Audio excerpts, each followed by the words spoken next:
Hi friends, R4iലേക്ക് സ്വാഗതം. ഇന്ന് bench mark index ഒരു ഗ്യാപ്പ് അപ്പ് ഓപ്പണിങ്ങിലൂടെയാണ് തുടങ്ങിയത്. ഇൻട്രാഡേയിൽ ഒരിക്കൽ പോലും ഇന്നലത്തെ ഒരു ക്ലോസിംഗ് ആയിട്ടുള്ള 25,060 ആ ലെവലിലേക്ക് താഴോട്ടേക്ക് പോകാതെ ക്ലിയർ ആയിട്ടുള്ള ഒരു അപ്പ് മൂവ് ആണ് നമ്മൾ ഇന്ന് മാർക്കറ്റിൽ കണ്ടത്. ഒടുവിൽ 159 പോയിന്റിന്റെ ഒരു ക്ലോസിംഗ് ആണ് നിഫ്റ്റി നൽകിയത്. അപ്പോൾ ഗ്ലോബൽ മാർക്കറ്റ് വളരെയധികം ഇമ്പ്രൂവ് ആയിക്കൊണ്ടിരിക്കുകയാണ്. US മാർക്കറ്റിന്റെ പെർഫോമൻസ് S&P 500 ഈ 2025 അവരുടെ 11ാമത്തെ റെക്കോർഡ് ഹൈ ആണ് രേഖപ്പെടുത്തിക്കൊണ്ടിരിക്കുന്നത്. ഇപ്പോൾ കഴിഞ്ഞ 3 ട്രേഡിംഗ് സെഷനിൽ 3 പ്രാവശ്യം പുതിയ ഹൈ ക്രിയേറ്റ് ചെയ്തതായിട്ടും നമുക്ക് കാണാം. ഇതേപോലെ തന്നെയാണ് നാസ്ഡാക്കും, അവിടെയും പുതിയ റെക്കോർഡ് ഹൈയിലേക്കാണ് പോകുന്നത്. ഡൗ ജോൺസ് ആയാലും ഇതേപോലെ അതിൻ്റെ ഓൾ ടൈം ഹൈയിലേക്ക് വെറും 1% താഴെ മാത്രം നിൽക്കുകയാണ്. അപ്പോൾ മൊത്തത്തിൽ അമേരിക്കയിൽ കോർപ്പറേറ്റ് ഏർണിങ്സ് നല്ല രീതിയിലാണ് വന്നുകൊണ്ടിരിക്കുന്നത്. അത് അവരുടെ എക്കണോമിക് ഡാറ്റയെ എൻകറേജ് ചെയ്യുന്നുണ്ട്. അപ്പോൾ ഇതുവരെ അമേരിക്കയിൽ വന്ന കോർപ്പറേറ്റ് ഏർണിംഗ് റിപ്പോർട്ടുകൾ തീർച്ചയായിട്ടും മാർക്കറ്റിൽ ഒരു പോസിറ്റീവ് സെന്റിമെന്റ്സ് സൃഷ്ടിച്ചിട്ടുണ്ട്. കൂടാതെ താരിഫ് റിലേറ്റഡ് ആയിട്ടുള്ള കാര്യങ്ങൾ കുറച്ചുകൂടി സോഫ്റ്റ് ആയിക്കൊണ്ടിരിക്കുന്നതായിട്ടാണ് നമ്മൾ കാണുന്നത്. ഇന്ന് ഏഷ്യൻ മാർക്കറ്റിൽ മൊത്തത്തിൽ ഒരു മുന്നേറ്റം ഉണ്ടായിരുന്നു. എല്ലാ ഏഷ്യൻ ഇൻഡെക്സുകളും ഗ്രീനിലാണ് ക്ലോസ് ചെയ്തത്.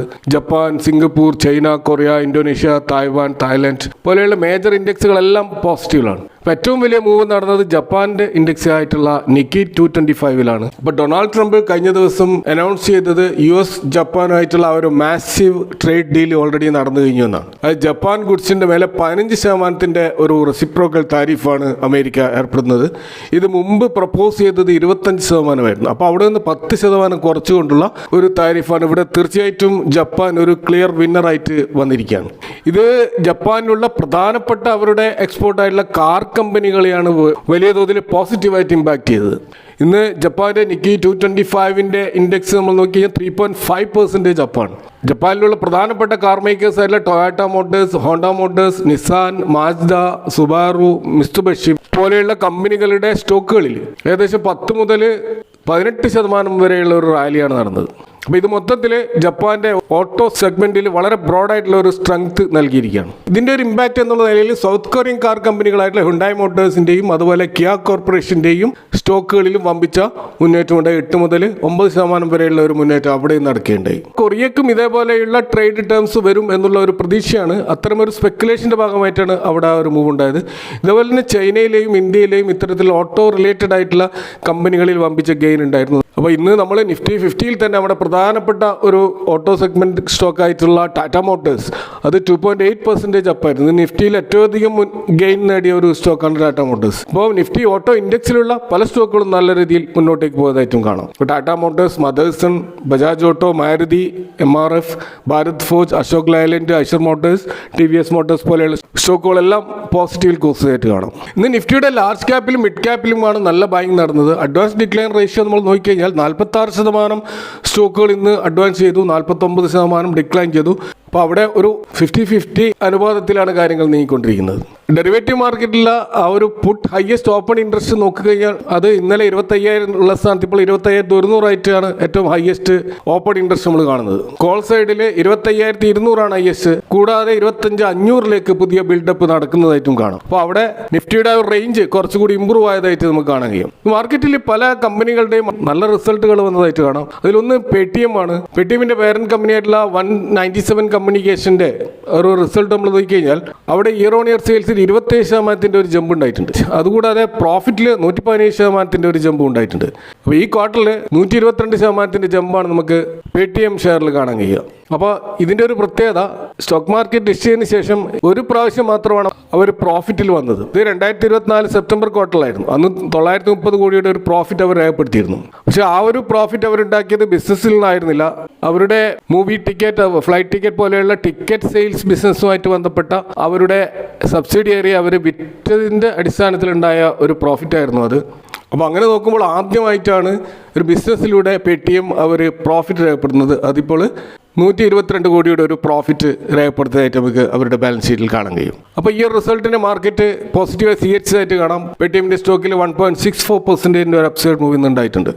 മറ്റൊരു സ്റ്റോക്ക് റിസൾട്ടിനോട് അനുബന്ധിച്ച് മുന്നേറിയായിട്ട് കാണുന്നത് IRFC ആണ്. ഇന്ത്യൻ റെയിൽവേ ഫിനാൻസ് കോർപ്പറേഷൻ്റെ ഈ ഒരു സ്റ്റോക്ക് അതിൻ്റെ സെയിൽസ് റവന്യൂ 2% മാത്രമേ വർദ്ധിച്ചിട്ടുള്ളൂ എങ്കിലും പ്രോഫിറ്റിൽ 10.7% വർധനയുണ്ട്. അപ്പോൾ അതൊരു ഡബിൾ ഡിജിറ്റ് ഗ്രോത്ത് ആണ്. ഇത് ഈ കമ്പനിയെ സംബന്ധിച്ചിടത്തോളം വളരെ അപൂർവമായി സംഭവിക്കുന്ന ഒരു കാര്യമാണ്. കൂടാതെ മൊത്തത്തിൽ നമ്മൾ നിഫ്റ്റിയുടെ ഒരു ഗ്രോത്ത് പ്രതീക്ഷിക്കുന്നത് 10% മുകളിലാണ്. അപ്പോൾ ആ ഒരു നിഫ്റ്റിയുടെ പ്രതീക്ഷയ്ക്ക് ഒത്ത് നിന്നുകൊണ്ടുള്ള ഒരു പ്രോഫിറ്റ് ഇവർ ക്രിയേറ്റ് ചെയ്തതായിട്ട് കാണാം. അതിൻ്റെ അടിസ്ഥാനത്തിൽ ഒരു മൂവ് ഈ സ്റ്റോക്കിൽ നിന്നുണ്ടായി. 3.4% ഈ സ്റ്റോക്കിൽ നിന്ന് അപ്പായതായിട്ട് കാണാം. ഇതുപോലെ മറ്റൊരു പ്രധാനപ്പെട്ട റിസൾട്ട് വന്നത് ബജാജ് ഹൗസിംഗ് ഫിനാൻസിൻ്റെയാണ്. ഈ സ്റ്റോക്കിൽ ഇയർ ഓൺ ഇയറിൽ 18.4% ഒരു ഡബിൾ ഡിജിറ്റ് ഗ്രോത്ത് സെയിൽസിൽ ഉണ്ടായിട്ടുണ്ട്. പ്രോഫിറ്റിൽ 20% ഗ്രോത്ത് ഉണ്ടായിട്ടുണ്ട്. എന്നാൽ ക്വാർട്ടറിലെ പ്രോഫിറ്റ് വളരെ ഫ്ലാറ്റ് ആണെന്ന് കാണാം. അതുപോലെ ഇവരുടെ ഗ്രോസ് NPAയും ഏകദേശം നേരിയൊരു വർധനമുണ്ടായതായിട്ടും കാണാം. എങ്കിൽ പോലും ബജാജ് ഫൈനാൻസിൻ്റെ റിസൾട്ട് ഒരു എബോവ് ആവറേജ് റിസൾട്ടാണെന്ന് നമുക്ക് കാണാൻ കഴിയും. അതുപോലെ നമ്മൾ മാർക്കറ്റിൽ ഇപ്പോൾ അതിൻ്റെ 52 വീക്ക് ഹൈയിൽ നിന്നും 22% ഉണ്ടാകാനായിട്ടുള്ള ഒരു സ്റ്റോക്ക് കാണാം. അതാണ് മസഗോൺ ഡോക്ക് ഷിപ്പ് ബിൽഡേഴ്സ്. ഈ സ്റ്റോക്കിൻ്റെ PE ഇപ്പോൾ 48.7 എന്നുള്ള PE ആണ്. ROC 43, ROE 34 എന്നുള്ള ഫണ്ടമെൻ്റലി പ്രോഫിറ്റബിൾ ആയിട്ടുള്ള ഒരു PSU സ്റ്റോക്കാണിത്. അപ്പോൾ ഇവിടെ PE 48 ആണെങ്കിൽ ഇൻഡസ്ട്രി PEയും ഏകദേശം 48 അപ്പോൾ ആ ഒരു റേഞ്ചിൽ തന്നെയാണ് സ്റ്റോക്ക് ഇപ്പോൾ ഉള്ളത്. ഈ സ്റ്റോക്കിൻ്റെ ഒരു ലോങ് ടേം ടെക്നിക്കൽ ചാർട്ട് നമ്മൾ നോക്കിക്കഴിഞ്ഞാൽ അത് ഡെയിലി ടൈം ഫ്രെയിമിൽ എപ്പോഴൊക്കെ 200 മൂവിങ് ആവറേജിൻ്റെ ടച്ച് ചെയ്ത് വരുന്നുണ്ടോ അപ്പോഴൊക്കെ അത് റീബൗണ്ട് ചെയ്ത് തിരിച്ചു കയറുന്നത് കാണാം. അപ്പോൾ ഇപ്പോൾ ഈ സ്റ്റോക്ക് താഴോട്ടേക്ക് വരികയാണ്.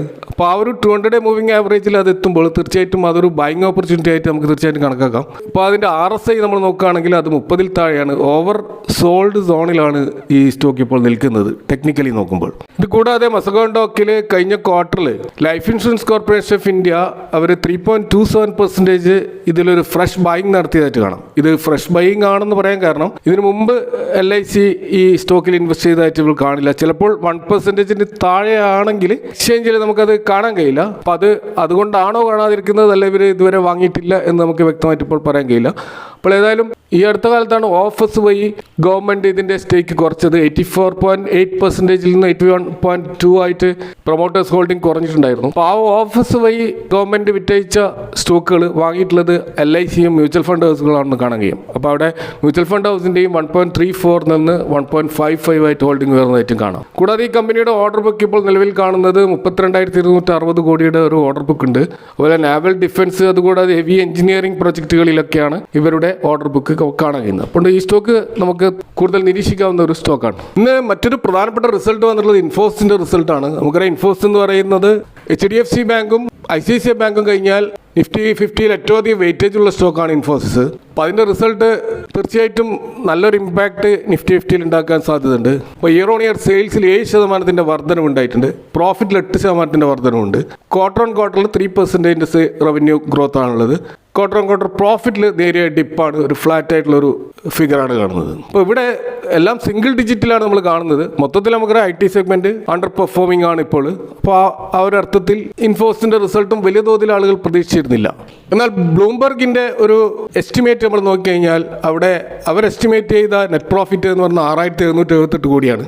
പക്ഷേ ഇപ്പോൾ ആക്ച്വലായിട്ട് വന്നിട്ടുള്ള നെറ്റ് പ്രോഫിറ്റ് 6,924 അപ്പോൾ അവിടെ നെറ്റ് പ്രോഫിറ്റിൽ സ്ട്രീറ്റ് എസ്റ്റിമേറ്റിനെ ഇൻഫോസിസ് ബീറ്റ് ചെയ്തതായിട്ട് കാണാം. ഇനി റവന്യൂ നമുക്ക് നോക്കുകയാണെങ്കിൽ 41,724 കോടിയായിരുന്നു എസ്റ്റിമേറ്റ്. പക്ഷേ ഇവിടെ ആക്ച്വലായിട്ട് വന്നിട്ടുള്ളത് 42,279 അപ്പോൾ എല്ലാ പാരാമീറ്റേഴ്സിലും സ്ട്രീറ്റിൻ്റെ എസ്റ്റിമേഷനെ ബീറ്റ് ചെയ്തുകൊണ്ടുള്ള നല്ലൊരു റിസൾട്ടാണ് ഇൻഫോസിൽ വന്നിട്ടുള്ളത് എന്ന് കാണാം. കൂടാതെ അവരുടെ ഗ്രോത്ത് ഗൈഡൻസ് ഒരു റവന്യൂ ഗ്രോത്ത് 1 to 3% എന്നുള്ള ഒരു ഗ്രോത്താണ് കോൺസ്റ്റൻറ്റ് കറൻസി ടേമിൽ FY26 അവർ പ്രതീക്ഷിക്കുന്നത്. ഇത് മുമ്പ് 0 to 3% ആയിരുന്നു.